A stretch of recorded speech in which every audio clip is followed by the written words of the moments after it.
Ciao à tutti, bienvenue dans le podcast Style Juve, votre rendez-vous hebdomadaire avec l'actualité de la Juventus.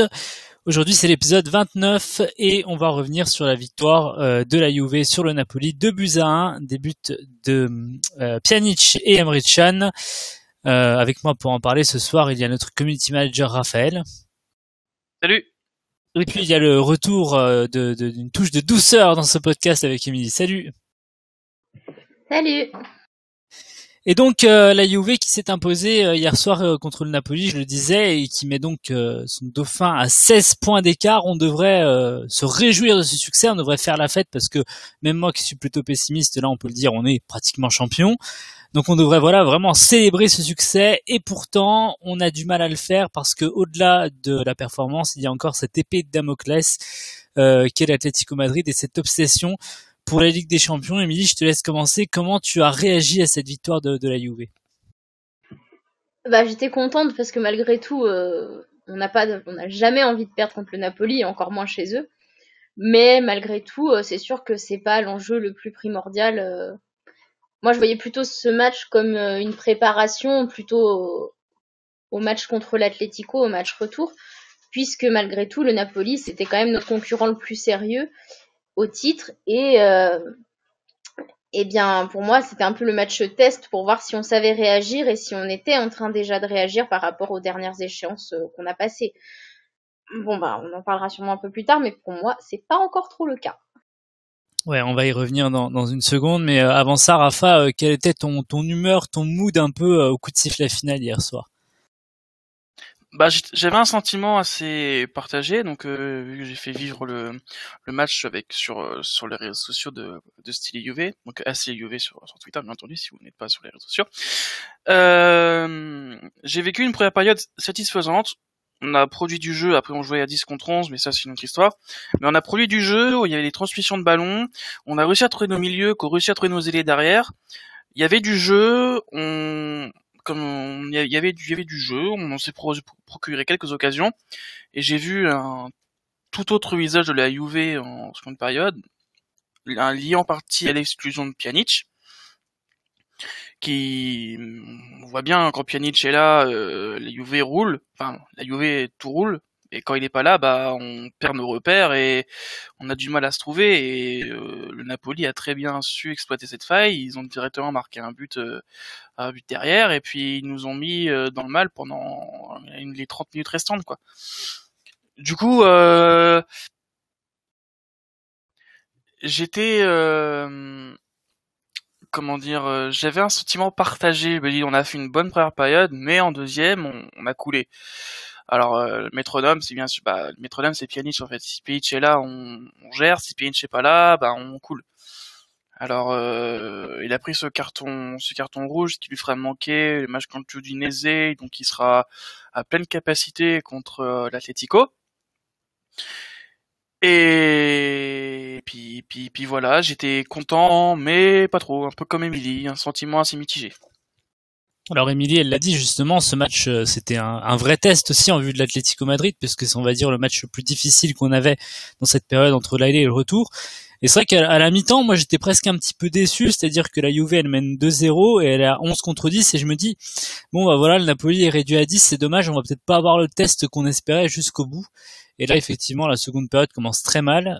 Pjanic directement exclu. Et alors là, on a eu le test que je voulais, mais j'ai pas eu la réponse du tout que j'attendais. C'est-à-dire que la Juve, dès qu'elle est bousculée cette saison, dès qu'elle est un petit peu dans le mal, elle est incapable de renverser la situation. Elle déchante complètement et elle se remet jamais complètement. Très déçu par surtout les capacités mentales de nos joueurs. En fait, c'est peut-être la faille que j'attendais peut-être le moins cette saison, mais mentalement on doit être capable quand même de réagir, de faire plus, parce qu'on peut remettre évidemment en cause le coaching d'Allegri, mais hier il était encore furieux sur le bord du terrain parce qu'il attendait quand même un minimum sur les sorties de balles et de jouer au moins un minimum les contres, et même ça on a été totalement incapable de le faire en seconde période. Donc tout ce qu'on a pu avoir comme élément de test en tout cas a été presque perdu par la Juve, même s'il y a eu une bonne première période. On a bénéficié de ce carton rouge et c'est ça qui a quand même fait tourner le match dans notre faveur. Mais ensuite, quand on s'est retrouvé à 10 contre 10, on s'est pris pratiquement une leçon de foot, ou en tout cas on a eu l'impression de revoir un petit peu la seconde période de Madrid. Émilie, j'imagine que tu as les mêmes craintes que moi, encore une fois, après cette seconde période.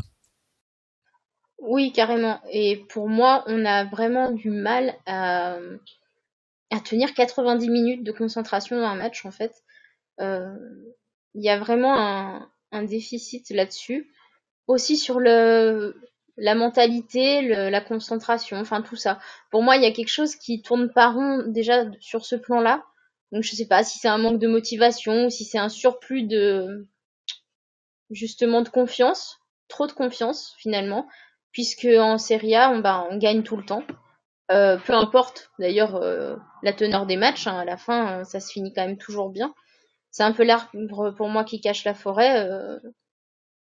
Je pense que oui, peut-être que nos joueurs ont un peu un excès de confiance en eux, en se disant que peu importe, ils pourront toujours renverser la situation. Alors oui, c'est vrai en Serie A, même si on se rend bien compte que ce soit contre les équipes plus fortes ou contre les équipes plus faibles, on galère toujours et c'est quand même pas normal.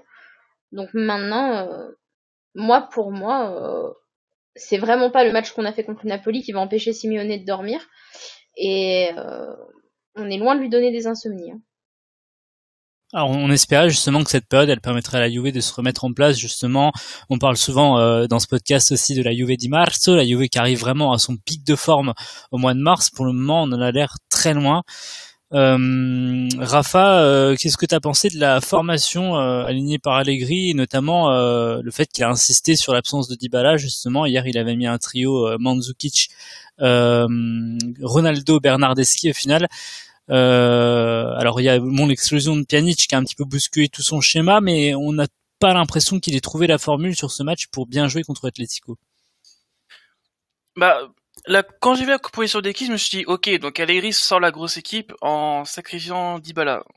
La position qu'il a mis en place, une composition qui me plaît. On a une composition, on est sûr de nos forces. On est parti, on est sûr de nos forces.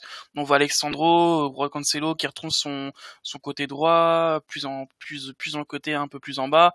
La charnière défensive Bonucci Chiellini, d'ailleurs Bonucci qui a fait un match j'ai pas envie d'énerver Emily, mais ça a pas été folichon comme on dit. Alors moi personnellement, je suis pas du tout d'accord. J'ai pas du tout la même lecture du jeu que toi et du match sur Bonucci, vraiment pas. Et c'est pas parce que je l'aime beaucoup, hein, mais vraiment objectivement. Alors il a peut-être fait une très bonne seconde période, mais il y a 2 erreurs mais monumentales en première période. Je les ai partagées sur mon Twitter personnel s'il y a des gens qui veulent aller les voir, mais il y a un ballon qui donne littéralement à Zielinski et Zielinski qui met le ballon pratiquement sur le poteau, et juste après l'ouverture du score, il se fait pareil, déposé sur place par Zielinski qui est un bon joueur, un jeune joueur, mais qui est loin d'être le joueur le plus rapide du championnat. Je peux vous assurer que Alvaro Morata va beaucoup plus vite que lui. Donc d'accord, Bonucci, sa seconde période, elle est très bonne, mais malgré tout, dans ce match-là, il a encore 2 erreurs monumentales qui, contre Atletico, pardonneront pas, ça c'est sûr. Bien sûr, non mais pour ça, je suis d'accord avec toi. C'est sûr qu'il y a ces 2 erreurs en première période, mais derrière, il y en a plus une seule. Et là où la Juve était vraiment au bout du rouleau pendant une mi-temps entière, donc la deuxième période, lui, je suis désolée, sur cette période-là, il fait un gros match et c'est peut-être ça qui nous empêche aussi d'encaisser. Franchement, oui, sur la première, lui est en dessous et le reste de l'équipe est au-dessus, mais alors, seconde période, c'est tout l'inverse. Et moi, je pense on lui doit quand même une fière chandelle sur la deuxième période. Pour le coup, j'ai trouvé qu'il est mis beaucoup plus en dessous sur ce match. Bon, c'est pas mon avis, mais je respecte ton choix, bien évidemment. Le cœur de femme parle. On va dire ça comme ça. Non, c'est pas que du sentiment. Je suis désolée, c'est pas le fait d'être une femme qui me fait penser ça. Mais c'est vraiment une question d'analyse du jeu. Moi, personnellement, dans ce que j'ai vu, je pense que oui, sur la première mi-temps, il est à blâmer, mais sur la seconde, on peut le remercier. Et du coup, pour continuer avant que Émilie me coupe, milieu de terrain, Pjanic, donc maestro en forme. Quand Ronaldo laisse ses coups francs, c'est quasiment tout le temps au fond des filets. Matuidi a bien couru, a bien pris l'aile gauche comme il sait le faire, a bien débordé, mais bon, quand Matuidi dans le dernier geste, c'est un peu voilà. Et Emre Can, il a fait sa meilleure performance depuis qu'il est bien Conero. Il était au-dessus de la plupart des joueurs dans ce match. Très content de sa performance. Contre l'Atlético, s'il réitère ce genre de performance, ça pourrait bien se passer au milieu de terrain avec Emre Can et Pjanic. moi, si ça se passe comme contre la police, j'ai pas de peur. J'ai pas peur. Et l'attaque, Ronaldo était un peu en dessous, malgré qu'il a eu des occasions. Pareil pour Bernat, mais Bernat aurait pu avoir une belle occasion de marquer, mais bon, Ronaldo a préféré jouer tout seul. Et puis derrière, bah t'as un Mandzukic qui depuis un mois et demi, voire 2 mois, depuis le début de l'année, hein, il a pas marqué un seul but je crois en qu'il est resté en 2019. décembre avec la dinde. Hein. Parce que là, quand je le vois courir, je me dis, attends, mais c'est lent, Mario, lâche la caravane, cours, bon sang. Certes, il revient en défense, il se bat, mais Mario, j'arrive pas à le reconnaître depuis le début de l'année. Hein. Non, c'est mais compliqué, hein. il a eu une blessure. Il y a eu un moment où on a parlé d'ailleurs d'une longue absence. Hein, on l'a craint et il est revenu assez vite finalement, mais j'ai pas l'impression que ce soit revenu à 100%. Et c'est vrai que oui, il y a cette stat assez pesante d'aucun but dans l'année 2019 marqué et c'est vrai qu'on le sent un peu comme toute l'équipe de toute façon. Hein. Je pense que Mario Mandzukic, c'est un joueur qui reflètera toujours un petit peu la forme générale de l'équipe. Je pense que si l'équipe va, il va aller très bien. Et par contre, quand l'équipe va un peu moins bien comme là, eh ben, il est peut-être pas à 100% physiquement et il arrive pas à s'exprimer de la meilleure des façons. Ouais. Et par contre, il se donne toujours défensivement, même s'il a plutôt des lacunes offensives en ce moment. Défensivement, il se bat et ça, c'est tout à son honneur. Et sinon, bah, on parle aussi de Dybala, mais c'est compliqué parce qu'Allegri, je pense qu'il a son schéma en tête, son plan contre l'Atlético, et je pense pas que Dybala soit titulaire contre l'Atlético en fait. Faudra voir le match contre l'Udinese vendredi soir. La dernière composition avant le match, le match très important, le match de la saison, je pourrais dire pour l'instant.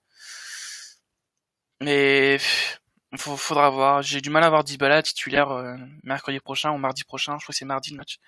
J'ai du mal à le voir titulaire mardi prochain. Ah bah à partir du moment où il joue ni contre Bologne ni pour le top super match contre le Napoli, bah j'ai du mal à imaginer, sachant qu'il avait déjà des doutes, je pense à Allegri, notamment en match aller, on a beaucoup entendu parler de Dybala sur le banc, finalement il l'a aligné, mais au dernier moment parce qu'il y avait la blessure de Khedira aussi. Là c'est difficile, c'est vrai d'imaginer qu'il soit parti sur un plan qui comprenne Dybala. Émilie, par rapport à ce que tu as vu contre Bologne, parce que tu n'étais pas là la semaine dernière, et ce que tu as vu aujourd'hui contre le Napoli, hier contre le Napoli, est-ce que tu aurais mis Dybala? Est-ce que c'est une erreur pour toi de se passer de Dybala? Je suis partagée, je suis pas Allegri, je suis pas là aux entraînements. Nous, on peut juger que sur ce qu'on voit sur le terrain, et effectivement, ce qu'on voit sur le terrain, c'est pas hyper glorieux. Je sais pas trop, je suis un peu partagée. Je pense que le problème majeur vient pas de Dybala dans l'équipe. Et je pense que la vraie lacune, elle se passe au milieu de terrain et que c'est ça qui fait en fait que l'équipe fonctionne pas. Enfin, c'est que mon analyse après, hein, je suis pas coach, mais pour moi, le fait déjà que le ballon arrive pas à circuler au milieu de terrain correctement, ni vers l'avant ni vers l'arrière, ça fait déjà que la sauce peut pas prendre en fait. Et la vraie problématique pour Allegri, c'est de trouver la formule qui va fonctionner un peu tout le temps. Et pour l'instant, ça, il l'a pas.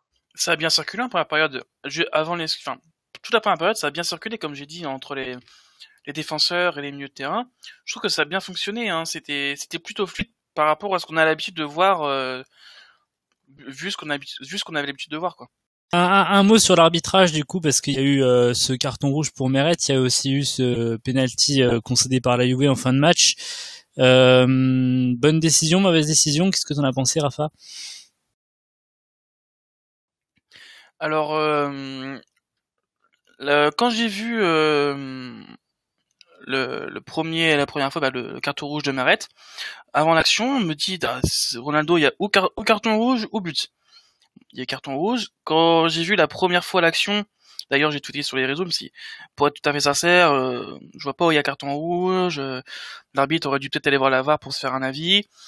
Et plus ça allait, plus je regardais les ralentis encore et encore, et je me dis mais en fait Ronaldo il saute pas et il finit sur civière en fait. Et du coup bah ouais, il y a carton rouge et ouais bah c'était logique quoi. Donc oui, première action, enfin sur le premier fait de jeu, premier carton rouge, oui. Carton rouge, coup franc, but de Pjanic. Simple, logique. Deuxième, bah Pjanic, il a fait la même faute de main qu'il a fait contre l'Inter quand il joue encore avec la Roma. Pareil, une action anodine. le ballon lui vient dessus, il se décale un peu en mettant la main, et puis derrière carton rouge. Oui, Pjanic, ça fait pas la première fois qu'il fait cette faute de main, et oui, il y a faute, il a déjà pris un carton, oui, carton rouge, et c'est logique, pour moi, c'est tout à fait logique. Après, est-ce que Pjanic, dans sa tête, c'était, tiens, si je me prends un carton rouge, je vais être opposé contre l'Udinese, ce qui fait que je serai en forme contre l'Atlético. Après, j'ai pas envie de rentrer dans les détails, mais je pense que ça lui a passé par la tête aussi, mais bon. Non, je pense pas. Je pense que s'il a vraiment besoin de repos contre l'Udinese, il le dirait au Mister et il serait sur le banc. Non, je pense que, enfin, c'est une erreur de concentration, mais Émilie en a parlé tout à l'heure, ça témoigne quand même de la concentration générale dans l'équipe. Concernant le carton rouge du Napoli, c'est vrai qu'il y a cette difficulté à savoir comment tu juges un joueur qui n'est pas touché en fait, parce que le contact n'existe pas. À partir du moment où l'arbitre siffle faute, il est obligé de sortir le carton rouge. Et ensuite, c'était mon gros doute hier soir, et on s'aperçoit que d'un point de vue réglementaire, en fait, on juge la faute ou l'intention de la faute. Et là, manifestement, l'intention de faire faute de la part du gardien, parce qu'il peut pas faire autrement. Le ballon est passé, donc il est obligé d'empêcher de passer le joueur. Et visiblement, il n'y a pas de scandale sur ce carton rouge, comme certains napolitains essayent de l'imaginer en criant à la simulation. Émilie, qu'est-ce que tu as pensé, toi, de la main d'Alexandro? Moi je suis un peu gêné parce que maintenant on a compris que les arbitres cherchaient plus trop à comprendre si c'était volontaire ou pas, ils se fient juste à l'image sur la VAR, mais là elle touche quand même son pectoral avant de toucher le bras, donc je suis un petit peu gêné par ce fait que le ballon touche d'abord une partie de son corps avant de toucher la main ensuite. Bah écoute, pour moi, effectivement, il n'y a pas l'intention de faire main. Maintenant, ça touche, hein. Une main c'est une main, on va pas se cacher, il a pas la main collée au corps non plus, donc quelque part, effectivement, c'est dans le mouvement, il amortit plus ou moins le ballon, ça rebondit sur son bras. Mais ouais, je sais pas, moi je me pose pas trop cette question. Pour moi, ça touche, donc un bras décollé du corps, intention ou pas, il y a main, quoi. Enfin voilà, moi je suis un peu plus sur cette optique-là. Et après, c'est comme pour Pjanic, je veux dire, au bout d'un moment, faut aussi se concentrer et voir ce qui se passe sur le terrain. Je pense qu'il manque vraiment, vraiment, vraiment de la concentration de nos joueurs. À certains moments clés des matchs, il y a des fautes qu'on doit pas faire, quoi. Juste une dernière question par rapport à ce match-là à tous les deux. La Juve, elle est toujours invaincue dans ce championnat. Elle assure aussi un record en termes de matchs nuls, de victoires ou en tout cas de matchs sans défaite à l'extérieur. Est-ce que la possibilité de terminer la saison invaincue, est-ce que la possibilité d'aller chercher un record de points supérieur à la Juve de Conte, je crois qu'on peut encore atteindre les 104 points, est-ce que c'est quelque chose qui suffira à vous motiver pour la fin de saison en cas d'élimination, ou même sans élimination en tout cas, ou est-ce que vraiment le championnat avec 16 points d'avance maintenant il ne vous intéresse pratiquement plus, Émilie? Je pense qu'on est un peu des enfants gâtés quand même, vu que on a quand même ce Scudetto depuis plusieurs années de suite. On se contentera jamais en fait. Je pense que le Scudetto maintenant c'est un peu accessoire et aléatoire, enfin non pas aléatoire mais accessoire, dans le sens où c'est bon, on sait ce que c'est de le gagner. C'était très beau les 2-3 premières années, il y a eu des records, c'était un retour à la victoire, etc. Maintenant c'est un peu la routine, quoi. C'est normal de gagner le Scudetto parce qu'on a l'effectif pour, parce qu'on a l'équipe pour, voilà. Maintenant, oui, non, pour moi ça me suffira pas, franchement. Si on sort là contre l'Atlético, clairement, ça va, je pense, me saouler un petit peu, et j'aurais vraiment besoin d'une pause footballistique pour me repassionner un peu sur le championnat ensuite. Mais là, non, concrètement, l'enjeu principal, c'est la Ligue des Champions. J'irais même plus loin, hein. Franchement, pour moi, c'est déjà inadmissible qu'on soit sorti de la Copa. Donc, si en plus on bazarde complètement la Ligue des Champions, ça va rester difficile à digérer, peu importe les records qu'on puisse battre ensuite en championnat. Sortir de la Copa, quand tu l'as gagné 4 fois de suite, ça peut arriver de passer à côté. Alors après, la manière était déplorable et tout ce qui s'en est suivi en plus pour l'équipe l'est aussi. Mais voilà, ça peut arriver une année de passer à côté. Par contre, c'est vrai que sortir dès les 8e de finale de Ligue des Champions avec Cristiano Ronaldo, ce serait impossible de pas rester sur notre fin, n'est-ce pas, Raphaël? Moi, l'objectif de la saison, on me l'a dit dès le début de saison avec l'arrivée de Ronaldo, c'est passer un cap, aller gagner la Champions. Ouais, on est éliminé en 8e de finale, donc ça le projet, c'est de recruter les meilleurs joueurs du monde et sortir en 8e sans faire aucun jeu, sans rien proposer.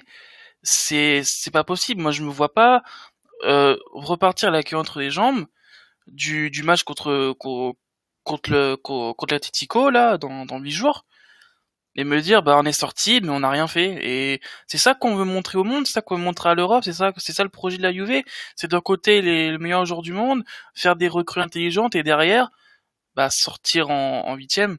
Non, c'est pas ça le projet. Le projet, c'est d'arriver en Champions, d'arriver match préparé, d'avoir un profil, d'avoir un plan tactique en tête, de respecter les consignes du coach, s'il y en a entre parenthèses, et ensuite de jouer son jeu, de provoquer, de proposer du jeu, d'avoir des animations offensives. On a les joueurs pour. On a un milieu terrain qui peut donner des bons ballons. On a une défense qui peut être solide. Bonucci et Eni se connaissent très bien. Ils peuvent faire des gros matchs tous les deux. Alexandro, s'il se bouge un peu le cul, il peut faire des bons matchs. Cancelo, il a un peu de mal à revenir après sa blessure. Alexandro, il sera suspendu contre. Ah oui, Alexandro sera suspendu du coup. Et quand j'ai De Chilio, c'était en fait De Chilio sera. Visiblement, oui, Allegri compte pas sur Spinazzola, donc t'auras forcément De Chilio à droite ou à gauche. Ouais. Quelle tristesse. Mais bon. Donc du coup, oui, donc comme je disais, il y aura des Chilio, j'ai peur, mais on sait faire des gros matchs. Les joueurs sont préparés à ça. Ils ont déjà une expérience européenne, une expérience au haut niveau, et ils ont le mental pour faire ça. Mais il faut que le mental suive, il faut que le coach motive ses joueurs, il faut que les leaders du vestiaire tapent du poing sur la table et dire les gars, aujourd'hui on sort pas, aujourd'hui on montre qu'on a des couilles, aujourd'hui on gagne ce match, et on revient dans le vestiaire avec 2-3 buts d'avance. Voilà. Et il faut montrer à Diego Simeone que on a un jeu tactique, qu'on a un plan défensif, qu'on sait attaquer, qu'on sait défendre, et il faut montrer aux joueurs de l'Atlético que le match aller, on n'était pas dedans, le match retour chez nous, ça va être notre histoire. Et j'attends vraiment beaucoup de Max Allegri sur ce match-là. Ouais, moi si tu veux, je me suis dit à un moment dans le match hier, au moment de l'expulsion de Pjanic, je me suis dit concrètement ça c'est une situation dans laquelle on peut se retrouver contre l'Atlético Madrid mardi prochain. Tu peux te retrouver comme ça à la mi-temps, à mener 2-0 justement, et il faut le tenir le match, il faut le tenir 90 minutes, et en plus il faut aller en marquer un troisième. Et sachant que si tu en encaisses un encore en plus là, il faut en mettre 4, donc c'est mission littéralement impossible. Mais voilà, tu te dis 2-0, est-ce que tu es capable de le tenir contre le Napoli dans un stade hostile et tout? Au final non, on n'a pas envoyé encore un signe de confiance, et tu peux te retrouver à 10 contre 11, à 10 contre 10 aussi contre l'Atlético, donc ouais, enfin j'aimerais partager je dis pas que t'es optimiste, mais t'es un petit peu confiant, on va dire, pour la capacité de la Juve à se réveiller sur ce match-là. Et il faut être confiant. Si tu pars dans la défaite, on réussira pas en fait. Non, mais je parle plus sur les faits objectifs que j'ai là. J'ai vu le match contre l'Atlético, j'ai vu le match contre Bologne, j'ai vu ce match contre le Napoli. Émilie, je pense que tu es d'accord avec moi, je vois pas une Juve qui est vraiment dans la condition pour sortir le big match vraiment, quoi. Il y a pas de forme physique, il y a pas de forme mentale, il y a une équipe qui est presque peut-être à son point le plus bas de la saison en fait. Oui, je suis entièrement d'accord avec ça, et pourtant vous savez à quel point j'ai un optimisme immense autour de la Juve. Mais là, franchement, cette saison, j'ai vraiment du mal à rester optimiste. Concrètement, pour moi déjà, c'est juste impensable qu'on choisisse de jouer un match sur 2 en Ligue des Champions, sachant qu'on a un aller et un retour, voire vraiment, on joue pas l'aller pour se dire on va être des héros au retour, on va tout casser et on va impressionner le monde entier. Ok, c'est bien, d'accord, mais enfin pour moi ça fonctionne pas comme ça. Il y a vraiment un vrai problème. On ne peut pas se permettre d'aller à l'extérieur pour ne pas jouer et devoir tout faire à la maison au match retour. C'est une responsabilité qui est immense, et c'est surtout un risque qui est inconsidéré. Je veux dire, alors évidemment, si ça marche, imaginez un peu, on n'a encore jamais réussi ça. Nous, on est l'équipe qui réussit toujours presque l'exploit. C'est-à-dire qu'on tient le truc jusqu'au bout et à la fin, bim, on s'écroule. Donc bon, au bout d'un moment, moi je pense qu'on a les joueurs pour, on a vraiment, je veux dire, on a quand même un effectif de malade. Allegri, il a de l'or dans les mains, il a une Ferrari, il roule à 40, et moi ça m'énerve. Donc au bout d'un moment, il faut aussi prendre ses responsabilités, que ce soit le coach comme les joueurs, avoir un vrai discours. Mais je veux dire, si on passe, jamais de la vie je pourrais leur pardonner de faire un match sur 2 en quart. Impossible. Franchement, il y a vraiment un truc qui va pas, et pour moi, c'est là que que je vois que Allegri il est arrivé à son max chez nous et qu'il est temps qu'il aille faire sa route ailleurs, mais c'est un autre débat. Mais mon point de vue est là. Mais en tout cas, l'Atlético Madrid, on en reparlera assez longuement la semaine prochaine. On vous fera un gros point comme on avait fait avant le match aller justement sur ce qui sera peut-être, on l'espère pas, hein, mais le dernier match de la Juve en Ligue des Champions cette saison. Avant de dire un petit mot sur ce qui s'est passé en Italie, je sais peut-être que Émilie t'aura envie de me parler du derby, mais juste un dernier mot sur l'Atlético Madrid. Justement, j'ai vu que Alvaro Morata a donné la victoire à son équipe, un doublé, une victoire contre le Rayo Vallecano.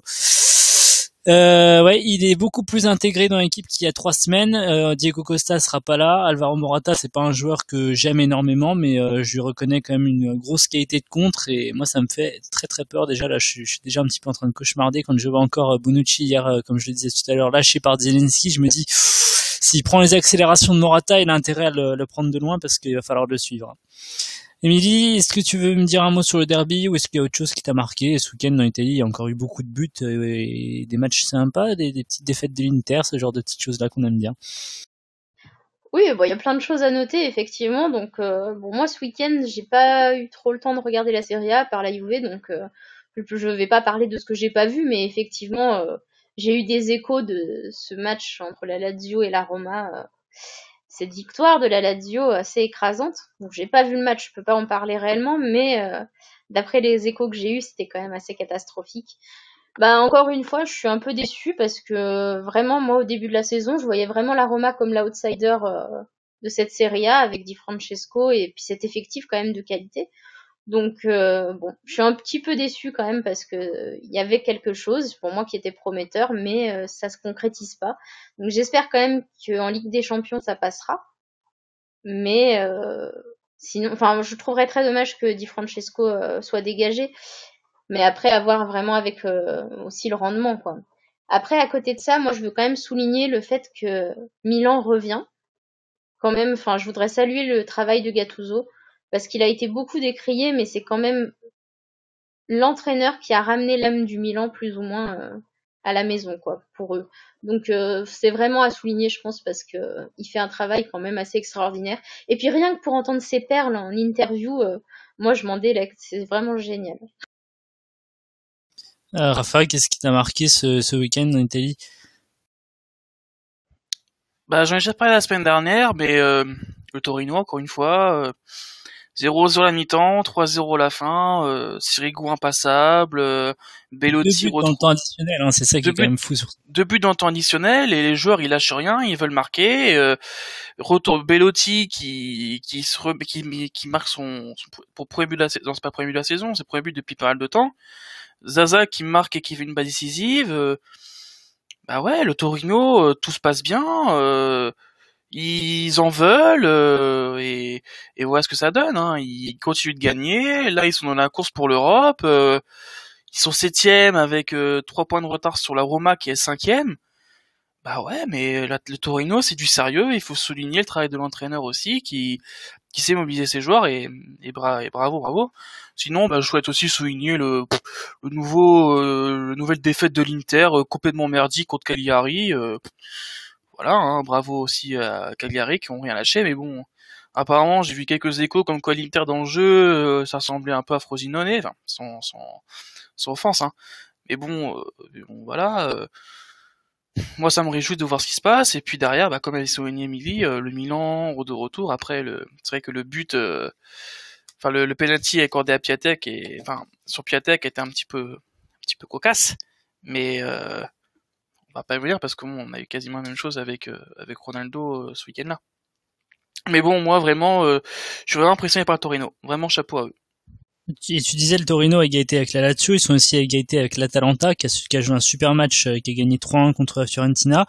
Et puis il y a la Sampdoria qui est à 2 points derrière, donc il va y avoir une grosse lutte pour l'Europe. La Sampdoria qui a gagné encore avec un doublé de Quagliarella, et le premier but, je crois, en tout cas c'est encore un espèce de petit ciseau, un geste acrobatique dont il a le secret, Fabio Quagliarella, l'ancien joueur de la Juve qui nous avait offert de belles choses dans un moment compliqué pour notre club.